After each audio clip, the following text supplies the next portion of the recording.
ತಾಯಿ ಬಂಡೆಮ್ಮಗೆ ನಮಸ್ಕಾರ ಮಾಡಿ,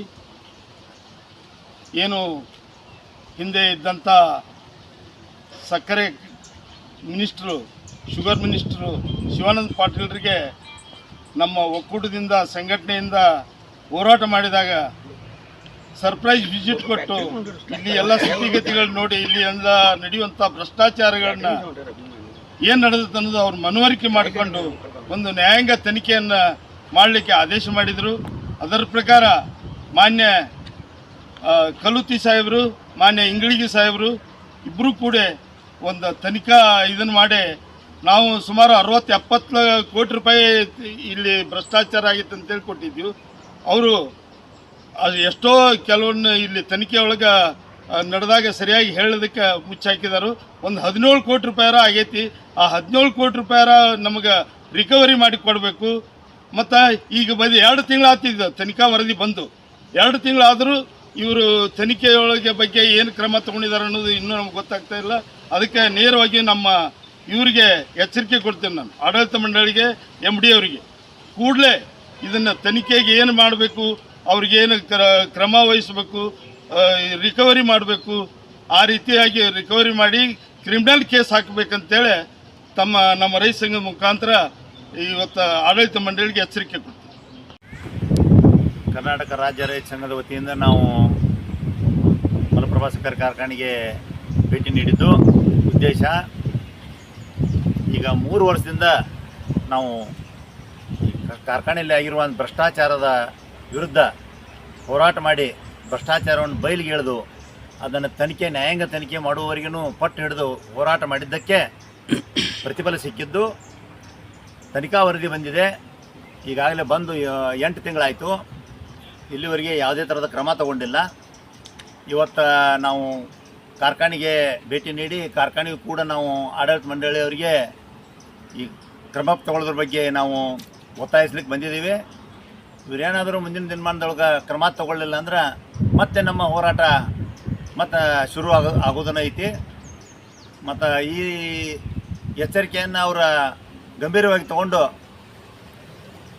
ಯಾರು ತಪ್ಪಿತಸ್ಥರದಾರು ಅವ್ರ ವಿರುದ್ಧ ಕಾನೂನು ಕ್ರಮ ಕೈಗೊಂಡು ಹಣ ವಸೂಲಿ ಮಾಡಿ ಕಾರ್ಖಾನೆಗೆ ಭರ್ತಿ ಮಾಡಿದ್ದಲ್ಲಿ ನಮ್ಮ ಒಂದು ಹೋರಾಟಕ್ಕೆ ಒಂದು ಬೆಲೆ ಬಂದಂಗೆ ಆಗ್ತದೆ ಅನ್ನೋ ಒಂದು ಉದ್ದೇಶದಿಂದ ನಾವು ಇವತ್ತು ಕಾರ್ಖಾನೆಗೆ ಎಚ್ಚರಿಕೆ ಕೊಡಲಿಕ್ಕೆ ಬಂದಿದ್ದೀವಿ.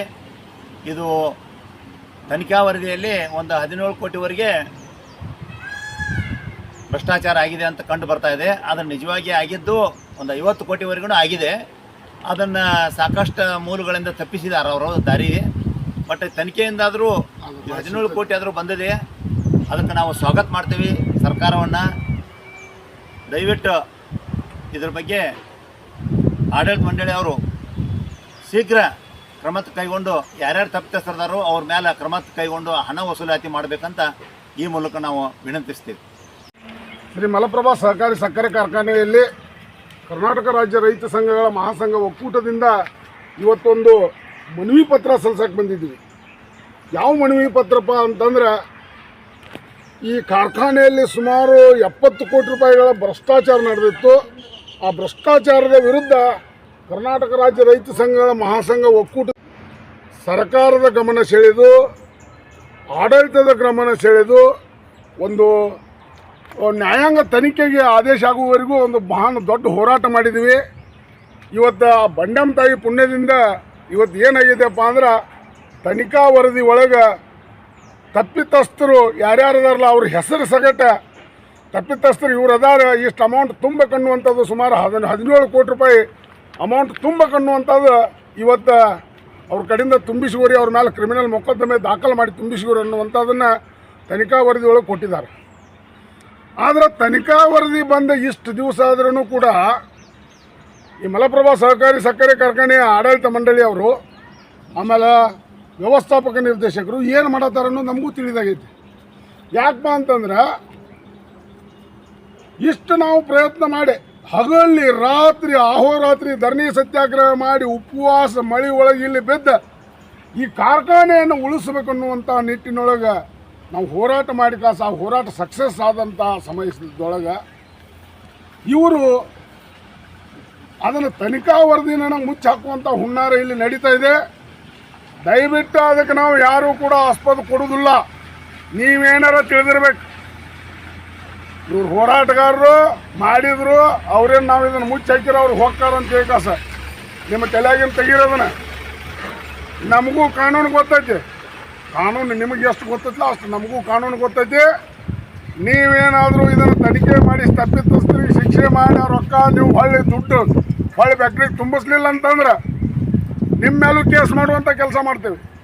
ಆಮೇಲೆ ನಾವೇ ಸ್ವತಃ ಹೈಕೋರ್ಟ್ಗೆ ಹೋಗಿ ಕಾಸು ದಾವೆ ಮಾಡುವಂಥ ಕೆಲಸನೂ ನಾವು ಮಾಡ್ತೇವೆ. ನಾವು ಜೇರು ಕಟ್ಟ ಆಗ್ತೈತೆ ಅನ್ನೋದಂಥದ್ದು ವಿಚಾರ ಮಾಡಿಕೊಡಿ. ದಯವಿಟ್ಟು ಇದಕ್ಕೆ ಯಾವುದಕ್ಕೂ ಆಸ್ಪದ ಕೊಡಬೇಡ್ರಿ. ಆಡಳಿತ ಮಂಡಳಿಯವರು ನೀವು ಮಾಡಬೇಕಾದ ಕೆಲಸನ ನಮ್ಮ ಇಡೀ ರೈತ ಸಂಘಟನೆ ಒಕ್ಕಟ್ಟಾಗಿ ಸುತ್ತಮುತ್ತಲಿನ ಗ್ರಾಮಸ್ಥರ ರೈತರ ಎಲ್ಲರೂ ಕೂಡಿ ಒಕ್ಕಟ್ಟಾಗಿ ಇವತ್ತು ಹೋರಾಟದ ಪ್ರತಿಫಲ ಇವತ್ತು ಸಿಕ್ಕತ್ತೆ ನಮಗೆ. ಆ ಸಿಕ್ಕದ್ದನ್ನು 17-18 ಕೋಟಿ ರೂಪಾಯಿ ಜೇರು ಕಟ್ಟ ನಮ್ಮ ಫ್ಯಾಕ್ಟ್ರಿಗೆ ಬಂದು ಇವತ್ತು ದೊರಕಿತಪ್ಪ ಅಂತಂದ್ರೆ ನಮ್ಮ ಫ್ಯಾಕ್ಟ್ರಿಗೆ ಇನ್ನಷ್ಟು ಅನುಕೂಲ ಆಗ್ತೈತಿ. ಮತ್ತು ಈ ಫ್ಯಾಕ್ಟ್ರಿ ಒಳಗೆ ಹಣ ತಿಂದರೆ ಹೊಳ್ಳಿ ತುಂಬುದು ಬರ್ತೈತಪ್ಪ ಅನ್ನುವಂಥದ್ದು ಜಗತ್ತು ಜಾಹೀರಾತು ಆಗ್ತೈತಿ. ನಮ್ಮ ಸಹಕಾರಿ ರಂಗದ ಕಾರ್ಖಾನೆ ಉಳಿತೈತಿ. ಅದಕ್ಕಾಗಿ ದಯವಿಟ್ಟು ನಾವು ಇಮಿಡಿಯೇಟಾಗಿ ಇವ್ರ ಮೇಲೆ ಕ್ರಿಮಿನಲ್ ಮೊಕದ್ದಮೆ ದಾಖಲು ಮಾಡಿ ಕಾಸ ಆ ದುಡ್ಡನ್ನು ತುಂಬಿಸ್ಬೇಕಂತೇಳಿ ನಾನು ಈ ಮೂಲಕ ನಾನು ಕೇಳ್ಕೊಳ್ತಾ ಇದ್ದೀನಿ. ಶ್ರೀ ಮಲಪ್ರಭಾ ಸಹಕಾರಿ ಸಕ್ಕರೆ ಕಾರ್ಖಾನೆಗೆ ಕರ್ನಾಟಕ ರಾಜ್ಯ ರೈತ ಸಂಘಗಳ ಮಹಾಸಂಘ ಒಕ್ಕೂಟ ಹಾಗೂ ಅದರ ಅಡಿಯಲ್ಲಿ ಕೆಲಸ ಮಾಡುತ್ತಿರುವ ಎಲ್ಲ ರೈತರು ಇವತ್ತು ಆಗಮಿಸಿದ ಉದ್ದೇಶ ಏನಪ್ಪ ಅಂತಂದ್ರೆ, ಕಳೆದ ಸುಮಾರು 2022, 23, 24, 25 ಇಸ್ವಿಯಲ್ಲಿ ಅನೇಕ ಭ್ರಷ್ಟಾಚಾರ ಆಗಿದ್ದು, ಆ ಒಂದು ಭ್ರಷ್ಟಾಚಾರವನ್ನು ತನಿಖೆ ಮಾಡಬೇಕಂತೇಳಿ ಬೀರಪ್ಪಜ್ಜ ಆಗಿರ್ಬೋದು, ಮೊಕಾಶಿಯವರಾಗಿರ್ಬೋದು, ಬಸನಗೌಡ ಪಾಟೀಲ್ ಆಗಿರ್ಬೋದು, ಇವರೆಲ್ಲರೂ ಸೇರಿ ನಮ್ಮ ರುದ್ರಪ್ಪ ಕೊಡ್ಲಿಯವರಾಗಿರ್ಬೋದು, ಇನ್ನೂ ಕರುವಿನಕೊಪ್ಪ ಆಗಿರ್ಬೋದು, ಇನ್ನೂ ಅನೇಕರು ಸೇರಿ ಕಾಸ ಕಾರ್ಖಾನೆ ಆವರಣದಲ್ಲಿ ಅಹೋರಾತ್ರಿ ಹೋರಾಟವನ್ನು ಮಾಡಿದ್ದರಿಂದ ಅಂದಿನ ಸಹಕಾರಿ ಸಚಿವರಾದಂಥ ಪಾಟೀಲ್ ಸಾಹೇಬರು ಕಾರ್ಖಾನೆಗೆ ಭೇಟಿ ಕೊಟ್ಟ, ಶಿವಾನಂದ ಪಾಟೀಲ್ ಸರ್ ಅವರು ಭೇಟಿ ಕೊಟ್ಟ ನಮ್ಮ ಹೋರಾಟದ ಮನವಿಯನ್ನು ಸ್ವೀಕಾರ ಮಾಡಿ ಕಾರ್ಖಾನೆಯಲ್ಲಿ ಆದಂಥ ಭ್ರಷ್ಟಾಚಾರವನ್ನು ತನಿಖೆ ಮಾಡಬೇಕಂತ ಹೇಳಿ ಕಾಸ ನಿವೃತ್ತ ಸಹಕಾರಿ ಅಧಿಕಾರಿಯಾದಂತಹ ಕಲುತಿ ಸರ್ಗೆ, ಆಮೇಲೆ ನಿವೃತ್ತ ಜಿಲ್ಲಾ ನ್ಯಾಯಾಧೀಶರಾದಂಥ ಇಂಗಳಗಿ ಸರ್ ಅವರಿಗೆ ಒಂದು ಸರ್ಕಾರದ ಆದೇಶವನ್ನು ನೀಡಿ ಕಾಸ ತನಿಖೆಯನ್ನು ಮಾಡಿಸಿದರು. ಆ ತನಿಖೆ ಮಾಡಿಸಿದ ವರದಿ ತನಿಖೆ ಸುಮಾರು ಒಂದು ತಿಂಗಳಿಗಿಂತ ಹೆಚ್ಚು ಏನಪ್ಪ ಅಂದ್ರೆ ಇಲ್ಲೇ ಇದೇ ಕಾರ್ಖಾನೆಯ ಕಚೇರಿಯಲ್ಲಿ ತನಿಖೆ ಆಗಿ ಆ ತನಿಖಾ ವರದಿ 8/12/2025 ಸರ್ಕಾರಕ್ಕೆ ಸಲ್ಲಿಸಲಾಯಿತು. 8/12/2025 ಸರ್ಕಾರಕ್ಕೆ ಸಲ್ಲಿಸಿದ ನಂತರ ವಾಣಿಜ್ಯ ಮತ್ತು ಕೈಗಾರಿಕಾ ಇಲಾಖೆಗೆ ವರದಿ ಹೋಗಿದ್ದರಿಂದ ಆ ವರದಿಯನ್ನು ತದನಂತರ ಪರಿಶೀಲನೆ ಮಾಡಿ ಕಾರ್ಖಾನೆಗೆ ಸುಮಾರು 2 ತಿಂಗಳ ಹಿಂದೆ ಕಳಿಸಿಕೊಟ್ಟಿದ್ದಾರೆ ಅಂತ ಹೇಳಿ ಸರ್ಕಾರದ ಅಲ್ಲಿಯ ಇಲಾಖೆಯ ಮಾಹಿತಿ ಬಂತು. ಆ ಮಾಹಿತಿ ಬಂದಾಗ ಇಲ್ಲಿ ನಾವು ಅವ್ರನ್ನ ಫೋನ್ ಮುಖಾಂತರ ಬಸನಗೌಡರವರು ಕೇಳಿದಾಗ ನಮ್ಗೆ ಯಾವುದೇ ರೀತಿಯಾದಂಥ ವರದಿ ಬಂದಿಲ್ಲ ಅಂಥೇಳಿ ಮಾತುಗಳು ಬಂದಾಗ ಒಂದು ಸಂಘಟನೆಯ ಪರವಾಗಿ ಮತ್ತೊಮ್ಮೆ ಇಲಾಖೆಯನ್ನು ಸಂಪರ್ಕಿಸಿದಾಗ ಬೀರಪ್ಪಜ್ಜ ದೇಶನೂರು ಅವರಿಗೆ ಆ ವರದಿಯನ್ನು ಪ್ರಿಂಟ್ ಮಾಡಿ ಸುಮಾರು 200 ಪುಟಗಳ ಒಂದು ವರದಿಯನ್ನು ಬೀರಪ್ಪಜ್ಜ ದೇಶನೂರು ಅವರಿಗೆ ಅವರು ಪೋಸ್ಟ್ ಮುಖಾಂತರ ಕಳಿಸಿದಾಗ ಅದರಾಗ ಯಾರ್ಯಾರು ತಪ್ಪಿತಸ್ಥರದಾರು, ಯಾರ್ಯಾರು ಹಣ ದೋಚಿದಾರು ಅವ್ರದ್ದು ಸಂಪೂರ್ಣ ವಿವರಣವನ್ನು ಅದರೊಳಗೆ ಪ್ರಿಂಟ್ ಮಾಡಿ ಕಾಸ ಕಳಿಸಿದಾರೆ.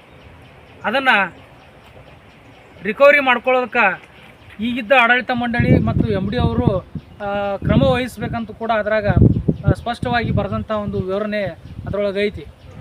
ಆದರೂ ಕೂಡ 2 ತಿಂಗಳ ಹಿಂದೆ ಇದು ವರದಿ ಬಂದರೂ ಕೂಡ ಇಲ್ಲಿವರೆಗೆ ಅದು ತನಿಖೆ ಆಗಿ ಅದಕ್ಕೆ ಏನು ಕ್ರಮ ತೊಗೊಂಡಿರಿ ಅನ್ನೋದು ನಾವು ಹೋರಾಟ ಮಾಡಿದಂಥ ವ್ಯಕ್ತಿಗಳಿಗೆ ಗೊತ್ತಾಗದೇ ಇದ್ದದ್ದಕ್ಕೆ ಇವತ್ತು ಕಾರ್ಖಾನೆ MD ಸರ್ಗೆ ನಾವು ಮನವಿಯನ್ನು ಕೊಟ್ಟಿದ್ದೆವು. ಏನಂತ ಅಂದ್ರೆ ಆ ವರದಿಗೆ ನೀವು ಏನು ಸೂಕ್ತ ಕ್ರಮ ತೊಗೊಂಡಿದ್ದೀರಿ ಅದನ್ನು ನಮಗೆ ಮಾಹಿತಿ ಕೊಡ್ರಿ ಅಂತ ಹೇಳಿ ಕಾಸು. ಒಂದು ವೇಳೆ ಆ ಮಾಹಿತಿಯನ್ನು ಅವ್ರು ಕೊಡೋದಕ್ಕೆ ಹಿಂಜರಿಕೆ ಮಾಡಿದ್ರು ಅಥವಾ ಕೊಡಲೇ ಇಲ್ಲಪ್ಪ ಅಂತಂದ್ರೆ ನಾವು ಮುಂಬರೋ ದಿನಗಳಲ್ಲಿ ಈ ಆಡಳಿತ ಮಂಡಳಿಗೂ ಕೂಡ ನಾವು ಆಡಳಿತ ಮಂಡಳಿ ವಿರುದ್ಧ ಹೋರಾಟ ಮಾಡಬೇಕಾದಂಥ ಅನಿವಾರ್ಯತೆ ಬರ್ತೈತಿ. ಅದಕ್ಕಾಗಿ ಈಗಿದ್ದಂಥ ಆಡಳಿತ ಮಂಡಳಿಯವರು ಆ ವರದಿಯ ಪ್ರಕಾರ ಎಷ್ಟು ಅಮೌಂಟ್ ಸುಮಾರು 16 ಕೋಟಿ ಚಿಲ್ಲರೆ ಐತಿ. ನಾವು ಒಂದು 17 ಕೋಟಿ ಮಟ್ಟ ಏನಪ್ಪ ಅಂತಂದ್ರೆ ಆ ವರದಿ ಒಳಗೆ ಐತಿ. 17 ಕೋಟಿ ರೂಪಾಯಿ ರಿಕವರಿ ಮಾಡ್ಬೇಕಂತ ಈ ಕಾಸು. ಇದು ಬರೀ ಸಕ್ಕರೆ ಮಾರಾಟದಲ್ಲಿ ನಡೆದಂಥ ವ್ಯವಹಾರದ ಬಗ್ಗೆ ಮಾತ್ರ ಐತಿ. ಇನ್ನು ಸ್ಕ್ರ್ಯಾಪ್ ಹಾಕಿದ್ರಾಗಿರ್ಬೋದು ಅಥವಾ ಪರ್ಚೇಸ್ ಆಗಿರ್ಬೋದು, ಇನ್ನೂ ಅನೇಕ ವ್ಯವಹಾರಗಳ ಬಗ್ಗೆ ಆ ತನಿಖೆಯಲ್ಲಿ ಆಡಿಟ್ ಆಗದೇ ಇದ್ದಿದ್ದರಿಂದ, ಕಾರ್ಖಾನೆ 2 ವರ್ಷಗಳ ಕಾಲ ಆಡಿಟ್ ಆಗದೇ ಇದ್ದಿದ್ದರಿಂದ ಆ ವರದಿಯನ್ನು ತನಿಖಾಧಿಕಾರಿಯಾಗಿ ನೇಮಕಗೊಂಡಂತಹ ಅಧಿಕಾರಿಗಳಿಗೆ ಅದನ್ನು ತಗೊಳಕ್ಕೆ ಬರದೇ ಇದ್ದಿದ್ದ ಕಾರಣಕ್ಕೆ ಅವರು ಈ ಪ್ರಾಥಮಿಕ ವರದಿಯನ್ನು ಮಾತ್ರ ಕಳಿಸಿ 17 ಕೋಟಿ ರೂಪಾಯಿ ರಿಕವರಿ ಮಾಡೋದಕ್ಕೆ ಅವ್ರು ಈಗಾಗಲೇ ಸೂಚಿಸಿದ್ದಾರೆ. ಅದೇ ರೀತಿಯಾಗಿ ಅವರು ಅದರ ಒಂದು ಪಾಯಿಂಟ್ ಹಾಕಿದ್ದಾರೆ, ಏನಪ್ಪ ಅಂತಂದ್ರೆ ಈ ಆಡಿಟ್ ಆದಮೇಲೆ ಪರ್ಚೇಸು ಮತ್ತು ಸ್ಕ್ರ್ಯಾಪ್ ಹಾಕಿದ್ದು ಇತರೆ ಚಟುವಟಿಕೆಗಳಿಗೆ ಖರ್ಚಾದಂಥ ವಿವರಣೆಯನ್ನು ಮತ್ತೊಮ್ಮೆ ತನಿಖೆಗೆ ಒಳಪಡಿಸಿದ್ದೇ ಆತ್ಪ ಅಂತಂದ್ರೆ ಇನ್ನೂ ಹೆಚ್ಚಿನ ಹಣ ಅದರೊಳಗೆ ಸಿಗಬಹುದು ಅಂತ ಏಕಾಸ ಅವರು ಹೇಳಿದ್ದಾರೆ. ಅದಕ್ಕೆ ಈಗ ಬಂದಂಥ ಪ್ರಾಥಮಿಕ ವರದಿಯಲ್ಲಿ 17 ಕೋಟಿ ರೂಪಾಯಿ ಆದರೂ ಅದನ್ನು ರಿಕವರಿ ಮಾಡ್ಕೊಳ್ಳೋಕೆ ಈ ಕಮಿಟಿ ನಿರ್ದೇಶಕರು, ಆಡಳಿತ ಮಂಡಳಿ ಹಾಗೂ ವ್ಯವಸ್ಥಾಪಕ ನಿರ್ದೇಶಕರು ಪ್ರಯತ್ನ ಮಾಡಿದ್ದೇ ಆತಪ್ಪ ಅಂತಂದ್ರೆ ಇದರಿಂದ ಕಾರ್ಖಾನೆಗೆ ತುಂಬ ಲಾಭನೂ ಆಕತಿ, ಆ ಹಣನೂ ರಿಕವರಿ ಆಕತಿ. ಇಲ್ಲಿ ಎಷ್ಟೋ ದಿನಗಳಿಂದ ಪಗಾರ ಇಲ್ಲದವ್ರಿಗೆ ಪಗಾರನೂ ಆಕೈತಿ. ಆಮೇಲೆ ಅದ್ರ ಜೊತೆಗೆ ಈ ಒಂದು ಆ್ಯಕ್ಷನ್ ಮಾಡೋದ್ರಿಂದ ಏನಪ್ಪ ಅಂತಂದ್ರೆ ಮುಂದೆ ಕಾರ್ಖಾನೆಯ ಹಣವನ್ನು ದುರುಪಯೋಗ ಮಾಡ್ಕೋಬಾರ್ದು ಅಂತೇಳಿ ಬಸನಗೌಡರು ಹೇಳಿರಲ್ಲ, ಆ ಒಂದು ಏನಪ್ಪ ಅಂದ್ರೆ ಎಚ್ಚರಿಕೆಯೂ ಕೂಡ ಕೊಟ್ಟಂಗೆ ಆಕತಿ. ಅದಕ್ಕೆ ದಯಮಾಡಿ ಕಾರ್ಖಾನೆ ವ್ಯವಸ್ಥಾಪಕರಲ್ಲಿ ಮತ್ತು ಆಡಳಿತ ಮಂಡಳಿ ನಾವು ರಿಕ್ವೆಸ್ಟ್ ಏನು ಮಾಡ್ಕೊಳತ್ತೇವಪ್ಪ ಅಂತಂದ್ರೆ ಆದಷ್ಟು ಬೇಗನೆ ಅದನ್ನು ಒಂದು ಕ್ರಿಮಿನಲ್ ಮೊಕದ್ದಮೆಯನ್ನು ಹಾಕಿ ಅವರಿಂದ ಈ ಹಣ ವಸೂಲಿಯನ್ನು ಮಾಡಬೇಕಂತ ಕೇಳ್ಕೊಂಡು, ಅದೇ ರೀತಿಯಾಗಿ 2017-18ರ ಇನ್ನೂ ಕೆಲವೊಂದು ಬಾಕಿಗಳದಾವೆ. ರೈತರಿಗೆ ಕೊಡಬೇಕಾದಂಥ ಬಾಕಿ 394 ರೂಪಾಯಿ ಬಾಕಿ ಉಳಿಸ್ಕೊಂಡಾರ. ಈಗಿನ ಆಡಳಿತ ಮಂಡಳಿ ಅವರು ಕಾಳಜಿ ವಹಿಸಿ ಅದನ್ನು ರಿಕವರಿ ಮಾಡೋದಕ್ಕೆ ಅವಕಾಶ ಮಾಡಿಕೊಡ್ಬೇಕು ಅಂಥೇಳಿ ಅವರಲ್ಲಿ ಕೇಳ್ಕೊಂಡು, ನಾನು ಇನ್ನೂ ಒಂದು ವಿಷಯ ಏನಪ್ಪ ಅಂದ್ರೆ ಇಲ್ಲಿ ಇರುವಂಥ ಕಾರ್ಮಿಕರಿಗೂ ಕೂಡ ಇರುವ ವ್ಯವಸ್ಥೆಯಲ್ಲಿ ಮನೆಗಳೆಲ್ಲ ಸೊರಾತಾವು, ಅಂಥ ಮನೆಗಳನ್ನು ಕೂಡ ಈಗಿನ ಆಡಳಿತ ಮಂಡಳಿಯವರು ಅದನ್ನು ದುರಸ್ತಿ ಮಾಡಿ ಕೊಡ್ಬೇಕಂತ ಹೇಳಿ ಕೇಳ್ಕೊಂಡು, ಈ ರಿಕವರಿಗೆ ಹೆಚ್ಚಿನ ಒಂದು ಮುತುವರ್ಜಿಯನ್ನು ಆಡಳಿತ ಮಂಡಳಿಯ ಅಧಿಕಾರಿಗಳು, ಆಮೇಲೆ ನಿರ್ದೇಶಕರು, ಆಮೇಲೆ MD ಅವರು ಕಾಳಜಿ ವಹಿಸ್ಬೇಕಂತ ಕೇಳ್ಕೊತೀನಿ. ರೈತ ಸಂಘದ ಪರವಾಗಿ ಅವ್ರನ್ನ ಕೇಳ್ಕೊತೀನಿ. ಅವ್ರು ಇದಕ್ಕೆ ಸ್ಪಂದಿಸಿದ್ದೇ ಆತಪ್ಪ ಅಂದ್ರೆ ಅವ್ರನ್ನ ಸ್ವಾಗತ ಮಾಡ್ತೇವೆ. ಒಂದು ವೇಳೆ ಅವ್ರು ಸ್ಪಂದಿಸಲಿಲ್ಲಪ್ಪ ಅಂದ್ರೆ ಹೋರಾಟ ಅನಿವಾರ್ಯ ಅಂತೇಳಿ ಸಂದರ್ಭದಲ್ಲಿ ಹೇಳೋಕ್ಕೆ ಇಷ್ಟಪಡ್ತೀನಿ.